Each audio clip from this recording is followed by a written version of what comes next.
సాయి ఓం సాయి ఓం. ఈ కార్యక్రమాన్ని మీకు భక్తితో సమర్పిస్తున్న వారు కాంచీపురం వరమహాలక్ష్మి సేల్స్.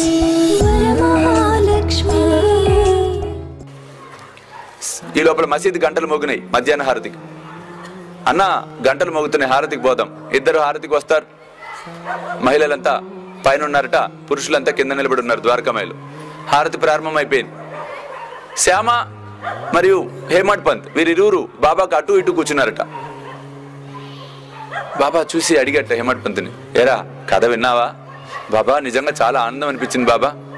సరే గాని నా దక్షిణ ఎదురా. బాబా శ్యామ 15 రూపాయలే దక్షిణ ఇస్తాడు బాబా. కావాలంటే ఆ 15 సాష్టాంగ నమస్కారాలుగా, కావాలంటే శ్యామ అడుగు పక్కనే ఉన్నాడు. అవును బాబా అన్నాడు శ్యామ. బాబా వెంటనే నవ్వుతూ, నీ దక్షిణను నేను ఆమోదించాను రా అన్నాడు బాబా. ఆ తర్వాత హేమడ్ పంత్ని మరల అడిగాడు, బాబా ఎటువంటి అనుభూతిని పొందావు? బాబా నాకు కనువిప్పు కలిగింది. ఆ ముసలమ్మకు ఎంత చక్కటి జ్ఞానబోధ చేశావు నువ్వు. తద్వారా నాకు కూడా జ్ఞానోదయం అయింది బాబా. నీ మేలును ఎన్నటికీ మర్చిపోలేను. నా తప్పేమిటో నాకు అర్థమైంది బాబా అని చెప్పి హేమడ్ పంత్ ఆనందంగా కథ మొత్తం చెప్పడం ప్రారంభించి కథ మొత్తం చెప్పాట. ఈ విధంగా అనుభూతి పొందా, ఆ విధంగా అనుభూతి పొందా అని. ధ్యాస ధ్యేయము అంటే మెడిటేషన్ గురించి కూడా బాబా చెప్పాడండి. సాయి భక్తులు తెలుసుకోవాల్సినటువంటి విషయం. ధ్యానం అంటే ఏమిటో కూడా బాబా చెప్పడం అనేది జరిగింది. ఏమిటి ధ్యానం చేయమంటున్నాడు? ధ్యానం చేయవలసింది, అలవర్చుకోవాల్సింది. అంటే ఎటువంటి ధ్యానం?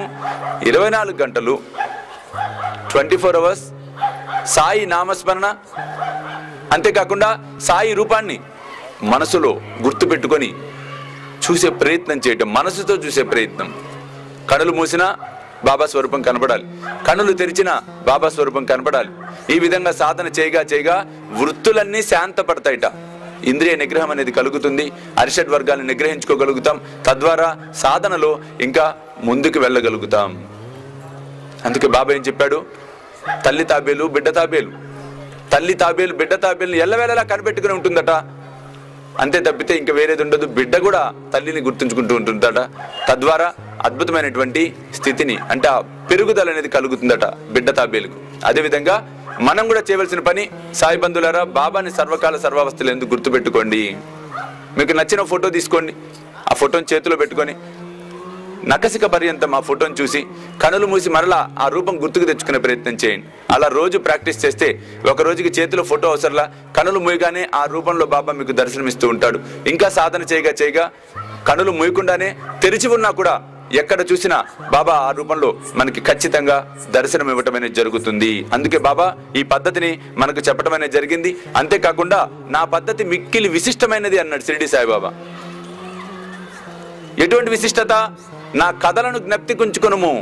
మీకు నచ్చిన ఒక కథ సచ్చరిత్రలో ఎల్లవేళలా ఆ కథ గురించి చింతిస్తూ ఉండండి, ఆ కథ గురించి ఆలోచిస్తూ ఉండండి. తద్వారా అందులోని తత్వాన్ని మనం గ్రహించగలుగుతాం, అందులో ఉన్న సారాంశాన్ని గ్రహించగలుగుతాం.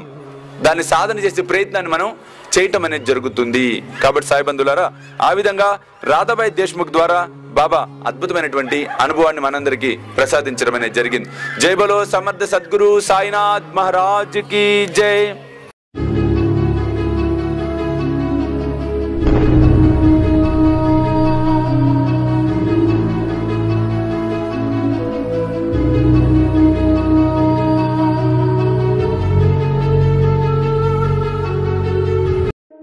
ఈ కార్యక్రమాన్ని మీకు భక్తితో సమర్పిస్తున్న వారు కాంచీపురం వరమహాలక్ష్మి సేల్స్.